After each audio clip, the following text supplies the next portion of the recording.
So, yun. O, yan, oh. Nakita niyo ba? Para silang si Romeo and Juliet.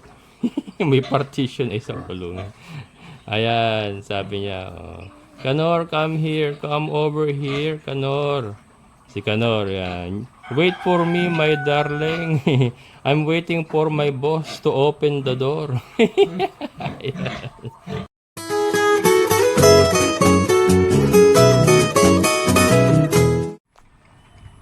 Hello mga kabokals, Happy New Year. Nandito ulit tayo.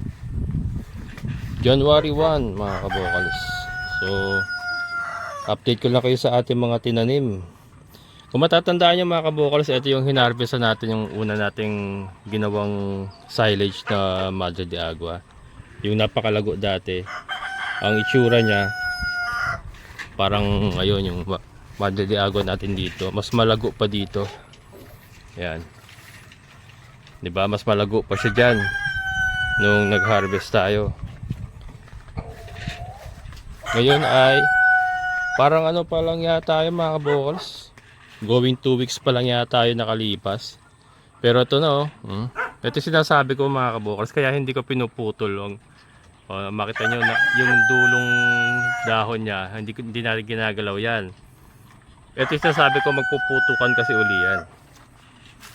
Ayan o. Ayan mga kabokals, magpuputukan kasi uli yan, uusbong ng mga panibago yan. Ayan. Ito. Ayan o. Diba, nag-uusbungan uli. Ayan yung taas niya, since hindi natin ginagalaw yung pinaka-tip niya. Ayan, malago kagad malago kagad, wala pang 2 weeks. Ganyan na kagad ang itsura niya. And then ito, susunuran yan. Ayan o. Ayan o. Puro mga bagong tubo yan. Ito pa. Ayan. Dami. So ganyan po mangyayari niyan, kaya hindi po natin hindi ko pinuputol para mabilis lang umusbong. Ayan, sandali lang yan. Ito mga 2 weeks lang ito mga kabokals. Ano na yan? Harvest na uli yan. Yung ganyang kalalaki ngayon. Ito ating tordan. Mangga. Okay naman yung mangga natin. Ito malaki na yung lakatan natin Kaya lang, ito nga problema ko. Ewan ko lang kung aabutin niya yung Hindi, naman yun may distansya, kaya lang pag humangin, pag nag-swing yung puno, baka tumama siya ng tumaba na sa yero. Yun ang problema. Tayo rito mga kabokals. Si Basha, ayun si Basha mga kabokals. Nakita niyo ba si Basha? Landi na. Landing-landi. Landi na ikaw, bebe ko. Landi na ikaw, bebe ko. Gusto niya pumunta kay Kanor. Ayun si Kanor. Gusto niya pumunta kay Kanor mga kabokals. Landing-landi na yan. Plano ko kundi mamaya bukas ng umaga. Umaga bibigay ko. Gusto ko kasi yung nasa peak talaga siya. Ganoon naman kasi talaga dapat mga kabokals. Kailangan pag nagpabulog tayo, nasa peak siya ng kanyang paglalandi. Para talagang fertile na fertile siya. Tayo yung tenga Tayo yung tenga mga kabokals. Gusto niyang So madali lang talagang basta alam nyo ilaga nyo, kabisado nyo. Madali lang ma-determine kung naglalandi ba siya. Kung naglalandi ba siya o hindi. At saka ito nga pala, yung mga katanungan. May mga ibang katanungan tayo. Kailan ba dapat pabulugan ang isang inahing baboy? Mag-start po tayo sa maturity mga kabokals. From biig. Ang pinaka-ideal po ng pagpapabulog ng baboy, lalo na yung mga dumalaga, at least 9 to 10 months mga kabokals. Yan po ang ideal. Sa native So native mga kabukals. I'm not sure sa mga hybrid kasi hindi tayo masyadong nag-alaga ng hybrid. Native, 9 to 10 months ang pinaka-ideal. Yun na, 9 to 10 months ang kanyang edad. Pwede nyo nang pabulugan. Ngayon, halimbawa nagbuntis na siya, tapos nanganak na, naibenta nyo na yung anak niya. Pagkawalay nyo po, within 21 days maglalandi yan. Ito si Basha, wala pang 21 days nang naibenta natin anak niya, naiwalay sa kanya. Pero ayan na, inhit na siya. Kaya nga po ang ginawa ko, ultimano, on the same day na winalay ko yung anak niya, turok kagad ako ng ivermectin at saka ng vitamins B12. Para may ilang araw pang umepekto yung ivermectin sa katawan niya bago natin siya pabulugan. So ito, pabubulugan na nga natin, kundi mamaya bukas. Pero yan po yung mga signs. Yan po yung mga signs na naglalandi ng inyong baboy. Yan, hindi mapakali. And syempre yung kanyang ari ay namamaga. Hindi mapakali. Tapos mas ma-effective kung may bulugan kayong kasama nila sa koral. Katulad nito, may partition lang pero kasama nila dito sa ating baboyan. Para po malalaman nyo kasi ano, katulad niya, gusto niyang pumunta kay Kanor mga kabokals. Gusto niyang puntahan si Kanor. And si Kanor ganun din, gustong pumunta sa kanya. So yung tenga erected, nakatayo, hindi siya mapakali. Tapos yung aringan niya ay namumula, namamaga. Ayan. So yun po ang sinyalis ng paglalandi. Ngayon, hindi ano yun, hindi po ko naglandi na yung baboy nyo, pabubulugan nyo na kagad. Ito, kahapon, medyo landi na siya, medyo pa lang, pero hindi siya ganitong ka standing heat. Ibig sabihin yung ganyan na hindi pa pakali. Ito, nag-start pa lang siya ngayon. So po pwede pa po ito hanggang bukas. Hanggang bukas kasi most probably hanggang bukas ang peak niyan eh. Kasi ang peak po ng paglalandi ng baboy nasa ano yan, 3 days from the time na maglandi siya. So yung ikatlong araw, yun po yung inaasahan natin. Ika-apat na araw, yun po yung inaasahan natin na peak siya talaga. So yun. O yan o. Nakita niyo ba?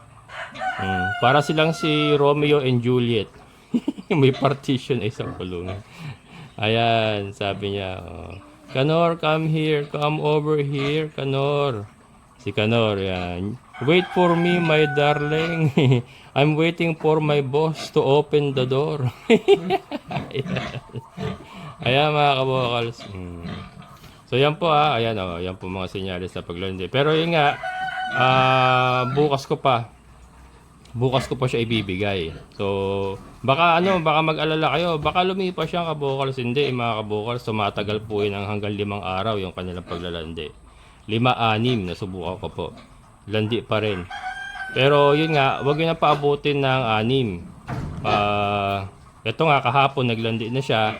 So pangalawang araw ngayon, pangatlo bukas. So bukas yung pinakamaganda sa pangatlong araw niya. Pangatlo, pang-apat, yan po ang pinakamagandang pabulugan ng ating baboy. Mga kabokals, disclaimer po, hindi tayo expert Ito po ay base lang sa experience ko. Ano po ba mangyayari pagka first day pala na paglalandi, pinabulugan na kagad natin siya? May chance po kasi mga kabokals na hindi po mabuo yung pagkakabulog or maaring konti yung mabuo. Kasi hindi pa siya ganun ka-fertile. Wala pa talagang wala pa sa peak. Ayan Actually peak na to Pero yun nga, bukas pa ang pinakamaganda niyan bukas. Kasi pagka nasa peak siya, fertile yan, sobrang taas yung chance na mabuntis kagad siya. And yung number ng piglets mas maganda po ang mabubuo or maaring mas marami po siya mabuong biik. Pagka fertile po siya, pinabulugan niya siya. So yan mga kabokal. Si Kanor napagod na. Sabi niya, hintayin ko na lang si boss. I will save my energy. Ayan mga kabokal. Si Basha. So lahat po ito may isang pa na. Ito may isang pa na si Kimberly. May sampa na si Tricia. Yan. So pagka nasampahan pa ito bukas si Basya, tatlo na. Sunod-sunod na naman yung ating mga anak. So sakto, marami pong naka-line up na nagpa-reserve ng biik. Ayan po. So ayan mga kabokals ha. Yan na po, simple technique lang naman po sa pagbibreeding. Basta kabisado nyo lang yung baboy nyo and alam nyo yung gagawin nyo, napakadali po. Ayan. And then ito, isang bigayan lang tayo mga kabokal.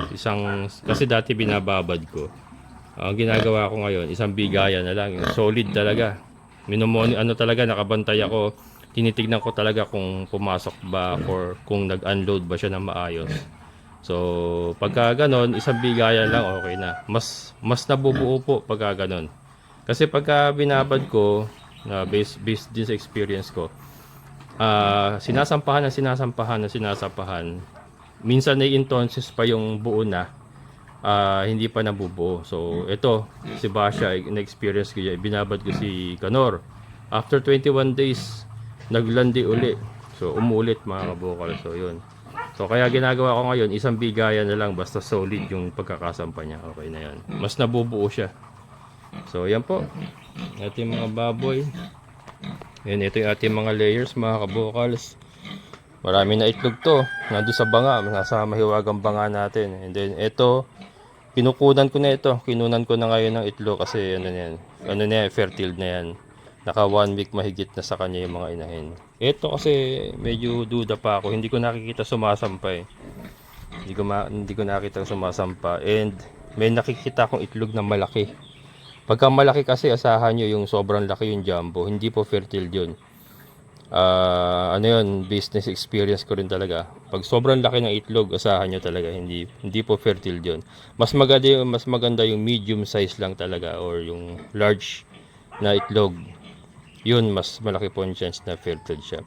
And ito, hindi ko pa nakikitang sumasampa. So, yun. Minomonitor ko po muna. Balak kong isama muna ito doon. Kasi sobrang agresibo nito mga kabokals. Grabe ito, parang si Kanor mga kabokals. Kung meron tayong Kanor na baboy, meron din tayong Kanor na manok. Super agresibo. Talo niya pa itong isa. Talo niya ito. Ito talaga nakakita ko mayat maya. Sinasampahan niya. Basta may matchempuan siyang medyo bumaba lang ng konti sampa kagad yung kulo ko So maaring isama ko itong 4 muna. Kasi gusto ko na makapag-kolekta ng mga fertile eggs para makapag-start na tayo magsalang sa incubator natin. So tayo. Ito isang rooster natin. Medyo wala ng halak, pero kinukondisyon ko na lang. Magkasing edad yan yung nandun sa dulo na yun, magkasing edad sila. So, hindi pa rin masyadong maasahan yan. Malinis na yung malinis yung ating Yan malinis yung ating Madre de Aguahan. Madre de Aguahan. Ating lakatan, ano kaya to? Hinog na ba kaya to? Hindi pa. Pero parang malapit ang gumulang yung ating lakatan. Sorry, Tordan. Tordan niya mga kabokals. Ito hindi ko pa napuputol. Yung kinunan natin ng Cavendish nakaraan, hindi ko pa napuputol. Taki kasi. So hindi ko pa siya napuputol, pero ito Cavendish na naman ito mga kabokals. O yung saging na green. Kinain na mga kabokal. Sinog na Kinainan na. Naunahan na ako. Kinainan na. Hinog na Putulin na natin to. Kunin natin. Naunahan ako. Ito ang ganda Ganda. Hindi ko kakainan kasi may pagbibigyan ako Sarap sana pitas tapos kainin. Ito pwede pala.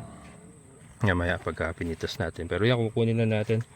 Cavendish mga kabokals, ang sipag magbunga. Ang sipag magbunga ng ating Cavendish. Ito may kasunod na naman kagad siya, pero hindi kalakihan. Ang dami sawi Yan, mamaya tirahin natin yan. So yan po mga kabokals. Ito, dami mga usbong oh. Dami mga usbong.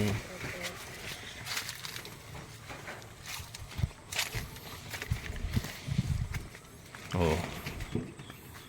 Ayan, mga ano naman yan. Mga feeding materials na naman natin yan mga kabokals. Oh. Huwag nagsilaki yan. 2 to 3 weeks lang yan.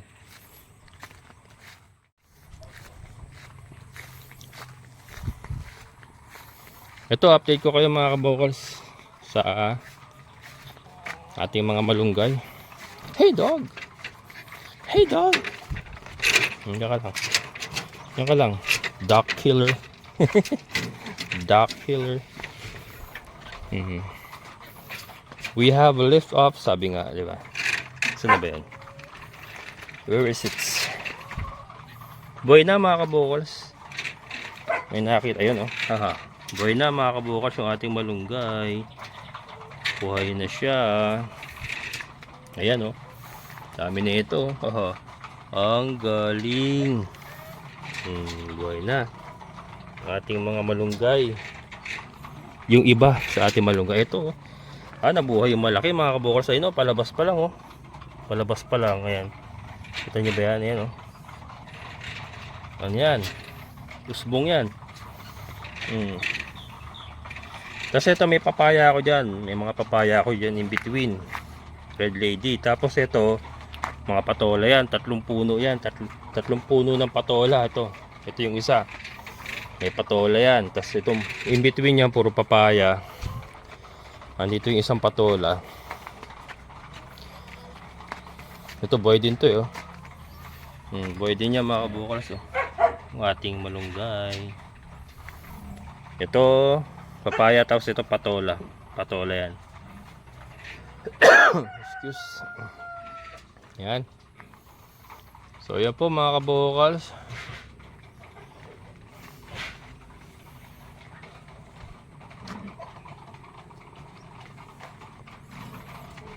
At least makabubuhay tayo ng ano.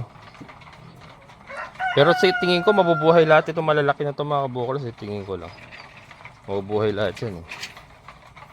Didiligan ko pa nga uli mamaya. Okay lang naman diligin niya kasi ano, matataba yan eh. Mas kailangan nga niya basahin lupa. Yung maliliit kasi yun yung mabilis mabulok pagka laging basa ang lupa. Yung ganyan, ito mabilis mabulok yan pagka laging basa ang lupa. Pero yung ganit, yung ito okay pa to. Yung mga gayak katataba, hindi basta-basta mabubulok yan. Ayan. Balikan natin yung ating baboy mga kabukals. May nakakalimutan akong i-discuss. So pagdating naman po sa barako, ito kasi color yung ating barako native.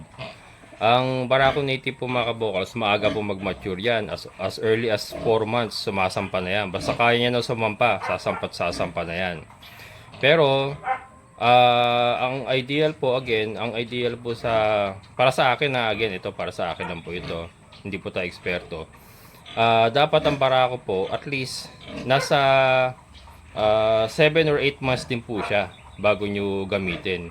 Kasi po para po marating niya muna yung kanyang full size at saka yung maturity ng kanyang ang tawag dito semilya, yung maturity ng kanyang pangatawan. So dapat wag po muna natin gamitin ng maaga para din po maiwasan natin yung pagkabansot at saka yung mahinang similya. So may epekto rin po kasi sa pagbubuntis ng inahin kung mahina po yung similya ang makukuha nila.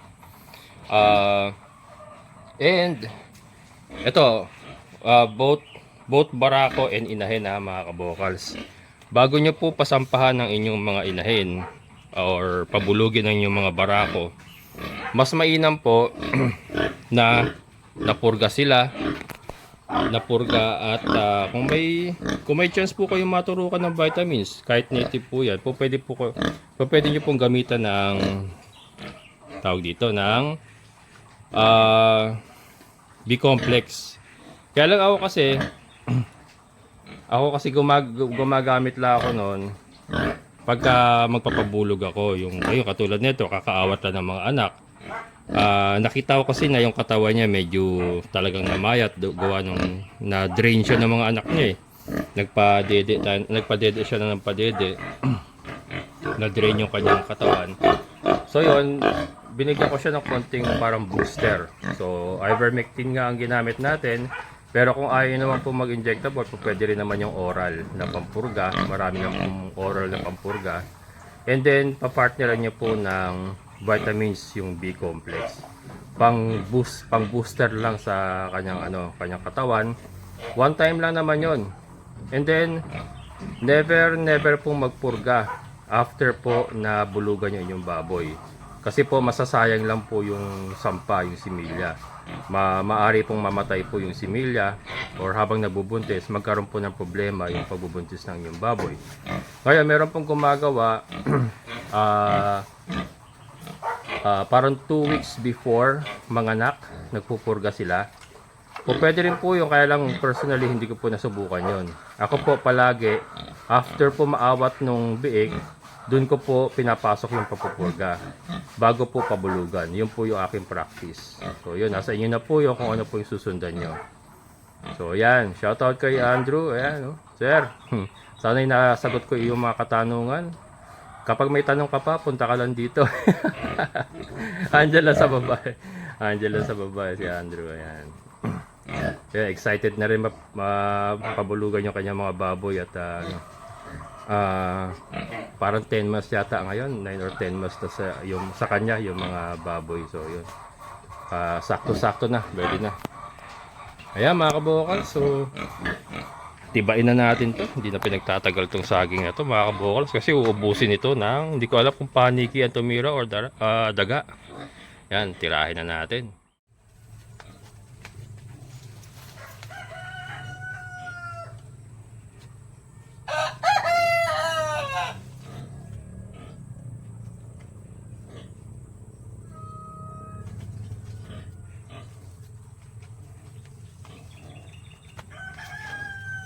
Ayan mga kabukas, hinog na talaga oh. Cavendish. Pag nasa puno pala siya, nagdidilaw siya na ganito. Pero pag yung naputol na siya, green lang talaga siya mga kabukas. Hanggang sa makain to.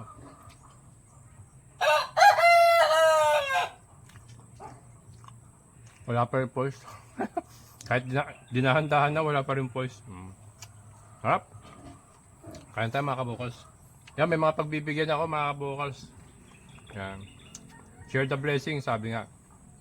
Pagka nag-share ka ng blessing, mas lalo siyang bubunga ng marami mga kabukals. Yan.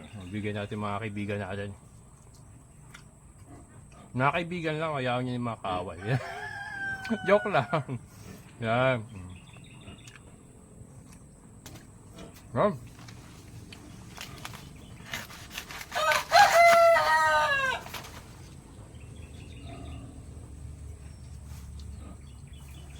Sayang oh. Buti na lang isa lang yung nadali nung daga. All the rest okay naman. May palaka sa loob. Hey! Walastik ka. Baka ihiyan mo ako ah. May palaka sa loob mga kabukas. Kaya mga kabukas, so ganito na lang. Ito, tuloy-tuloy lang pong blessing natin dito sa ating munting halagaan. Basta masipag na tayo magtanim. So yun nga, may patola na tayo, may papaya tayo tinanim, may pechay na tayo dyan mga kabokers, may buto na ako ng pechay. So unti-unti, may talong, may talong na rin tayo. So unti-unti mga kabokers, so tuloy lang. Happy New Year po ulit sa ating lahat. Yan, 2026 na, bilis lang panahon. Tuloy lang sa laban, tuloy lang sa pagsisikap. Hanggat nakakilos pa tayo, wag po tayong titigil na magsumikap sa buhay at eventually ay makakamit din po natin ang tagumpay. Kung hindi man ay wala po tayong pagsisisi kasi sa ating sarili ay hindi naman po tayo nagkulang. Kung hindi man tayo magtagumpay sa buhay, at least ay ginawa natin yung ating makakaya. Ayan, so hanggang dito na lang. Maraming salamat sa lahat po ng mga solid kabokals and mga silent viewers. Maraming salamat. Siyempre sa ating kaibigan po Sir Boyet. Sir, thank you so much. So muli ito yung kabokals farmer, nagsasabing sabay-sabay tayong mangarap, magsikap at kumilos. Siguradong ulan ang ating amazing na buhay. Bye-bye!